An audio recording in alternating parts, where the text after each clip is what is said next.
This watch costs a few $100s. One of them sold for $17 million back in 2017. But can you imagine something even more insane with diamonds, or one that goes for $50 million? To understand this world, you have to start with the most controversial pieces of our time.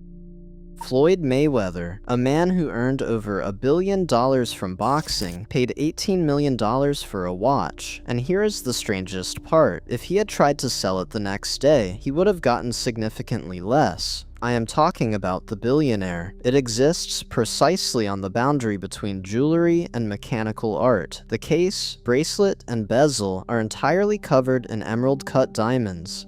Every surface has been replaced with stones to the point where almost no metal is visible. Total diamond weight is over 260 carats. Inside, a tourbillon with an exposed movement is visible through the dial. Technically, this is a fully fledged, complicated timepiece. But let us be honest, $18 million is not the price of a movement. To understand how Jacob and Comden arrived at something like this, you need to know how he built the culture around it. In the 1990s, Jacob Arabo, a jeweler from the Diamond District in Manhattan, did something no luxury brand had done before him. He treated the hip-hop world as equals. Nothing illustrates this better than the Notorious B.I.G. incident. At the time, Notorious was one of the biggest stars in hip-hop. When he brought his friends in, Jacob received them the same way Patek Philippe receives a banker in a three-piece suit. The result was that over 100 rap songs reference him simply as Jacob, no surname needed. Jay-Z, Kanye, Pharrell. Birdman paid over $500,000 for his piece.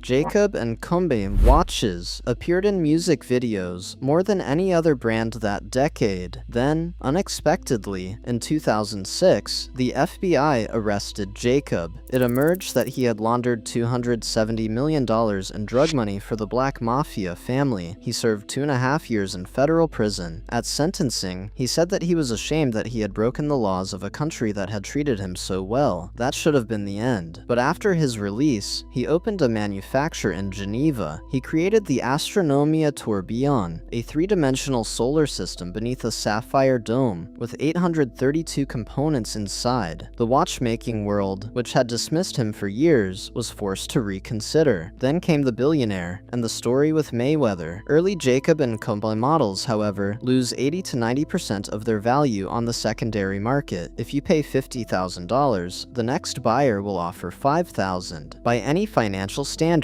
this is not an investment. It is a loss from the first second. But their clients have always been buying a moment. The moment you walk into a room and every head turns before you have said a word. Is that a Bugatti Chiron watch? Yes, absolutely. And this is the best seller. There is an advertising campaign that produced the most quoted line in the history of watchmaking. You never actually own a Patek Philippe. You merely look after it for the next generation. And in those words lies the entire philosophy of a brand that is over 180 years old. From the very beginning, its clients were people who had nothing to prove to anyone, including Pope Pius X, Queen Victoria, and Albert Einstein. They did not buy watches for status. They bought them because Patek made the most precise movements in the world, and precision then was a matter of navigation, astronomy, and science, not status. And among all its complications, one piece stands apart. In 1925, New York banker Henry Graves Jr. walked into Patek Philippe and told them to make him the most complicated watch in the world, with no limit on cost. They appear to have taken him entirely literally. Patek spent 3 years on research, then 5 years on construction. In 1933, the world saw something extraordinary: 920 components and 24 complications. It included a perpetual calendar that automatically accounts for the number of days in each month and for leap years, a chronograph,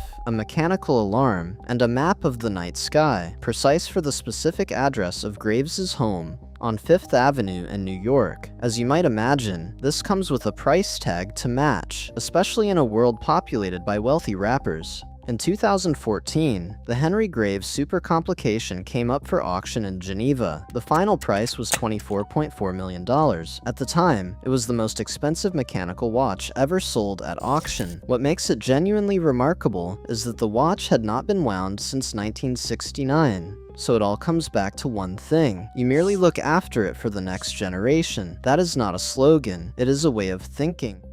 2014 didn't just bring the sale of the Henry Graves, it also brought the unveiling of something truly singular, the Graff Diamond's hallucination. Technically, it is a watch, a platinum bracelet with an integrated movement, but honestly, it was a demonstration of a limit, the limit of what can be done with stones and metal. The hallucination features 110 carats of rare colored diamonds, pink, yellow, blue, orange, green, every one selected by hand, not merely by size and clarity, but by tone, saturation, and how each stone's color interacts with the one beside it, so that the bracelet reads as a single living thing, not a collection of gemstones. The price, $55 million. The most expensive watch ever made. The irony is that it runs on the same movement as a Mickey Mouse watch. The hallucination uses a quartz caliber inside. The most expensive equals the most simple. To understand why this is more than an extravagant whim, you need to know who Lawrence Graff is. In 1960, a 15-year-old boy from a working-class family in London goes to train as a jeweler and begins as an apprentice in a workshop. He goes on to open his own business. His guiding principle was to work only with the finest and rarest stones in the world.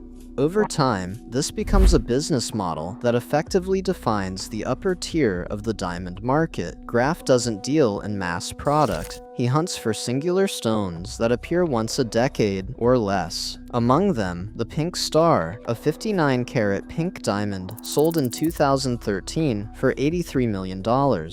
The Wittelsbach Graff, a 35-carat historic blue diamond, purchased in 2008 for $24 million and then recut, triggering a major controversy in the industry over the alteration of a stone with centuries of history, and the Laciti La Rona, one of the largest rough diamonds ever found, 1,109 carats, purchased in 2017 for $53 million. Now consider the logic of assembling the stones for the hallucination. Gathering 110 carats of such diamonds is already at the edge of what is possible. Selecting them so that they function together as a single unified object requires decades of presence in the market, relationships that give access to stones before they reach public auction, and an eye that takes a lifetime to develop. All of that is priced at $55 million. In 2023, one question started consuming everyone. Why is Audemars Piguet, one of the oldest independent Swiss brands, making a Spider-Man watch? And why did someone pay $6.2 million for it? Let's start at the beginning. In 1972, designer Gerald Genta drew the sketch for a watch in a single night. It broke the logic of the entire industry. The Royal Oak was a steel case with an octagonal bezel and visible screws. Steel at the price of gold. At the time, this was so absurd that distributors refused to stock it. First came the shock, then the cult. Today it is one of the most recognizable silhouettes in the history of watchmaking. The Royal Oak became the foundation for the Royal Oak concept line, a platform where Audemars Piguet allows itself everything that is forbidden in classical watchmaking: unconventional materials, radical geometry, exposed movements, and as it turned out, Marvel superheroes. The first collaboration arrived in 2021, Black Panther, a three-dimensional figure of the character appearing to hover above an open tourbillon movement. 250 pieces. They sold out immediately. A unique example for a charity auction went for $5.2 million. LeBron James appeared on a basketball court with it on his wrist, and by the next day, the entire sporting world knew about the watch. Audemars Piguet understood it had found something significant. In 2023, it went again, at higher stakes. The Royal Oak Concept Tourbillon Spider-Man, a limited series of 250 pieces. Titanium case, black ceramic bezel, open caliber, 2974 movement. At the center of the dial, a three-dimensional Spider-Man figure in his signature pose, hand-carved from white gold and hand-painted in two finishes, matte red and metallic blue. Each figure takes at least 50 hours of handwork. Price approximately $215,000. I find it faintly amusing that even Spider-Man himself could not afford it, but Audemars Piguet went further and created one additional piece, the Royal Oak Concept Tourbillon Black Suit Spider-Man. It used the same movement, but the case is not titanium. It is white gold, engraved with a spiderweb pattern. Every line was first cut by laser, then filled with luminescent ceramic, then polished again, then re-engraved by laser, layer by layer, so the web glows in the dark. On the case back, it reads Royal Oak Concept Unique Piece. The sale took place in Dubai, on the upper floor of Central Park Tower. Final price, $6.2 million. It became the most expensive Audemars Piguet ever sold at auction. This is not a historic timepiece like the Henry Graves Super Complication. It is marvel. No one captures this modern paradox better than the next brand. Richard Mille watches look simple and athletic. That is precisely the point. The company was founded in 2001 with a single idea: build a watch like a Formula One car. The first model, the RM001, had an exposed movement, aviation-grade materials, and a price around $100,000. Nothing resembled traditional watchmaking classicism. It was a completely new brand. Nobody had heard of it. Who do you think bought them? The target turned out not to be billionaires, but the young money crowd, and it worked. Then Rafael Nadal arrived, and everything changed. Richard Mille did not sign him to an advertising contract. He gave him a watch and told him to wear it during matches. The watch surviving is the advertisement. The RM2703 withstands 5,000 G of racket impact and costs $900,000. In 2008, a far more severe test came. During the Hungarian Grand Prix, Felipe Massa was involved in a horrific accident. It seemed he might not survive. When he regained consciousness, there was an undamaged RM006 on his wrist. Richard Mille did something no luxury watch brand had done before. It embedded itself into the most intense public moments of its ambassadors' lives. The market feels this. Models tied to a strong ambassador or a limited production run hold their value or even appreciate. Without that, they can lose 25 to 30% immediately after purchase. But for most buyers, that is beside the point. The goal is not investment, it is demonstration. A signal, I can afford this. The apex of this logic is the RM5302 Sapphire Tourbillon. Only 8 pieces exist. The case is machined from a solid monocrystalline sapphire block, grown in industrial furnaces for more than 4 weeks, then worked for over 1,000 hours. Inside, a tourbillon is suspended on cables 0.27 millimeters in diameter, thinner than a human hair. The movement literally floats inside a transparent case. Retail price, $2.7 million. At a Sotheby's auction in Hong Kong in 2023, one example sold for $4.5 million, a new level of displaying wealth.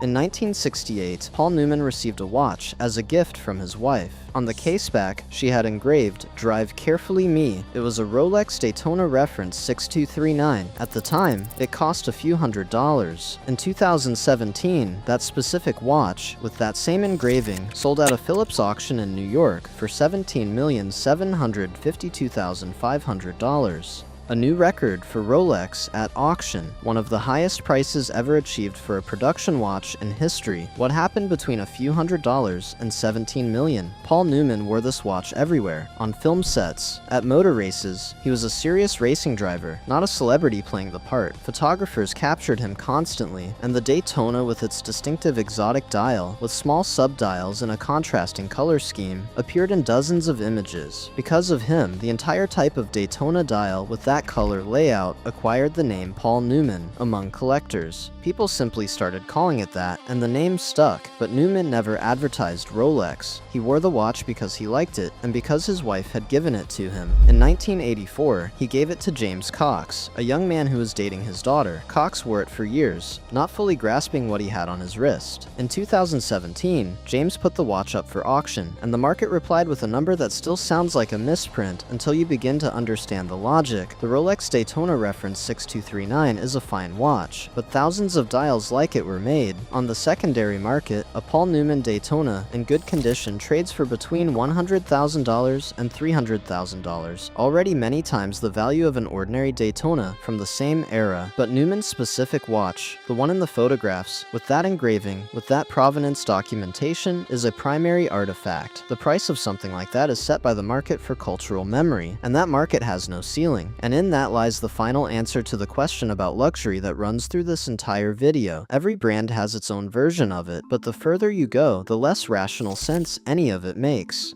It's simply madness, and it didn't start today. Vintage Seiko were already strange back then. See for yourself.